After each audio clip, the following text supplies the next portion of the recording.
Hey, what is up guys? Welcome back to the channel and welcome back once again to Ride 5 as we continue our career mode playthrough. This time we're heading over to the 700cc naked bikes. These are definitely quirky. Overall a rather easier ride than a bunch of the bikes we've already covered. But they do provide some very good racing and a very good riding experience. One thing I would actually say about the naked bikes, if you want to kind of, I guess, learn to ride in first person, then these are, kind of the way to do it. I'd fully recommend just kind of popping first person on, mainly because they move about a lot less, mainly because they just kind of overall a much easier ride, and it allows you to just build up that momentum and overall that skill. Now we're going to be using the Aprilia. This is the bike that I believe is given to you for this event, so overall you don't really need to do anything to it. So we're going to leave the bike as standard. We're going to pop it on the back of the van and head out to our first event for 4 single make events, and we're going to head over to the USA first, and we're going to head up to the first track that we ever went to in terms of booting up this game, which I think most of you should know this by now, is Blue Wave Circuit, the exact same layout that we used with the BMW, and in all honesty it's a fairly decent track. I think it's rather quite suited to these bikes. There's not too many turns, but the ones that are there kind of allows you to get a nice flow throughout the entire circuit. But let's have a quick look at some of the AI and, some of the bikes we're up against. We've got a Triumph Trident 660. We've got a Yamaha MT-07. We've also got the same bike that we're running, which is the Aprilia Tuono, I believe. I probably absolutely butchered that, so apologies for that one. So there is around about a selection of 3 bikes or so for this event. And we're going to go ahead with race 1. Again, it's the typical, I guess, single 3-lap race. There's no real endurance just yet. That is coming in a few episodes time, and trust me, you don't want to miss that. Endurance racing in Ride 5 is absolutely awesome, and a lot of games really could learn from it. Now in terms of our start, it's okay, and we're going to try and pop it down the inside, but to not really much luck. As you can see, it's quite quickly covered off. The only trouble that I've really noticed with the naked bikes is that they just seem to bunch up constantly. They're all very equal performance wise, as we have someone go flying off there way too heavy into that, and then that kind of messes us up for that corner and allows us to get stuck back in the pack. So again, we're kind of just, sort of stranded at this point in time. Now I've made a few positions up, but we are going to get a decent high top speed as we just essentially make short work of absolutely everyone. And to be honest, well, that was it. After lap 2, we didn't really see the AI after this point.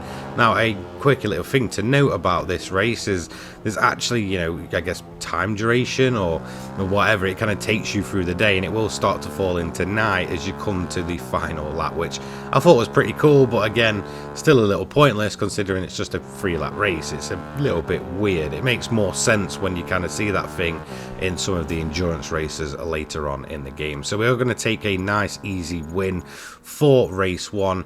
To be honest, we were just far too quick there. It's definitely time to turn up the AI in the next few episodes. So next up, we're once again going to head over to the United States. This time we're going to go to Virginia. Now in terms of the layout that we're given, it's not the most breathtaking layout, to be quite honest.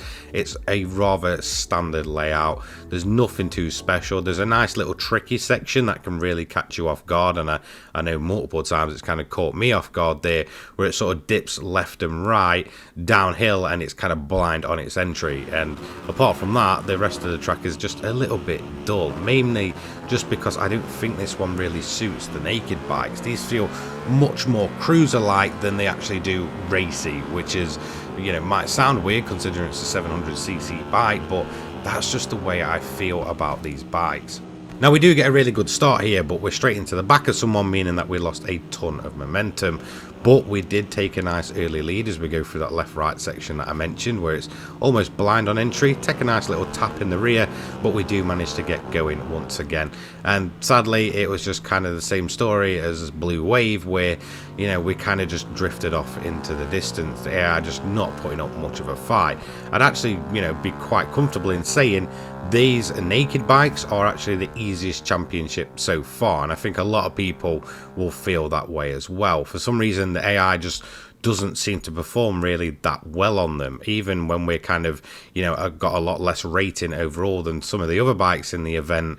They're just no match at all. For some reason, they are insanely slow, the AI, and again, it's just kind of their consistency isn't there on every type of bike. You know, the 600 and 1000cc, they're rather okay with, but when it comes to stuff like the naked bikes or even some of the more classic sort of race bikes later on that you'll see, again, they're either really quick or just really off the pace and just kind of making silly corners, silly lines, or just generally falling off. So we're going to head over to South Africa once again for the next one, and this is going to be our second time attack of the game at Kyalami circuit. Now it's going to be the full circuit, and we're going to have to tackle it on our bike here. Again, at the time, you don't need upgrades for this one. It's a rather comfortable time limit, I'd say. Again, Monza, you definitely needed an upgraded bike for that, and a little later on you'll see with Daytona, where we're tackling the full oval on 2 wheels, you certainly need a very, very fast and upgraded bike. But I have a hint for that one when we kind of get there.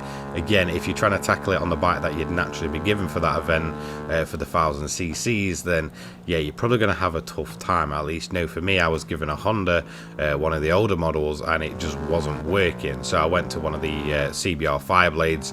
I believe it was the most up-to-date model of the bunch, and that made it much, much easier when I had it upgraded correctly. Now, in terms of this Kyalami circuit, I do absolutely love it, and I believe this one is coming to Forza Motorsport as well, so it should be a brilliant time. And it's just nice to kind of go through a track that we don't really see anywhere, but seems to be spoken about by absolutely everyone. I know a lot of people want this as a Formula 1 Grand Prix circuit, and I would say, yeah, I fully agree. It would be nice to see Formula 1 go to the likes of, you know, I guess the continent of Africa in South Africa. So yeah, definitely a fairly straightforward time trial. As you can see, there's nothing to really worry about or deal with. Again, that kind of second to last corner, much quicker than it originally looks, but we crossed the line here with a rather, I guess, comfortable lap. We wasn't pushing too hard, and we're going to manage a time of a 1:55.203, with the goal being a 1:55.9. So yeah, plenty of time to play with there, and we're going to head into our final event of the bunch, and we're going to head over to my personal favourite circuit of all time, alongside the likes of Donington Park and the Nordschleife, which is going to be Suzuka. Now, sadly, we're not going to be tackling the full layout of Suzuka. We're going to be tackling the East layout, as it's known. So again, this is just essentially using the curves and essentially the main straight. That is going to be it. So it's a rather short sprint once again, very much like the Blue Wave circuit that we tackled originally. So it's going to take around about the same time, and it's all realistically about getting a decent start here. As you can see, a couple of bikes bogging down there, and we're going to try and go around the outside, but we ended up being pushed a little bit onto the grass there. Into turn 1, again, it's much quicker on entry than it is actually on the second part of it, which is where you have to sort of, you know, slow down once again. We were going to get a really good exit there, but one of the AIs just kind of came in front of us and we bumped off them, meaning that, again, we kind of got stuck in the pack.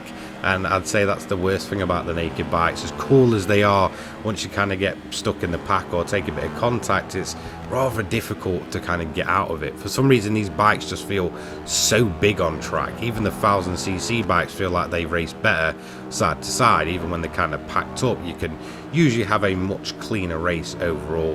Whereas these naked bikes, they just, you know, kind of pack up, and then you kind of get stuck for a while and you're looking for ways around. So we're around about P4 at the end of lap 1, but again, we do have insanely good straight line speed. As you can see, first place drop into second there rather quite easily, and then we're going to attempt to make short work of them as well, as we're going to the right hander, not quite being able to pull it off just there. So we're going to attempt to bring it out wide, bring it back inside, and get a nice little exit. And as you can see, we get it up alongside. This brings us onto the inside line for first place there, but we don't quite get it, having to back out of the move, and that's going to allow the Spaniard third in front of us to just kind of, you know, tuck in and take that position away. So once again, into the right-hander, we're going to try and go through this right-hander here and get it down the inside. We do, but again, we're sort of caught up on the back of that Spaniard. His exit speed not too good, so that kind of slows us down. We do eventually get it into second.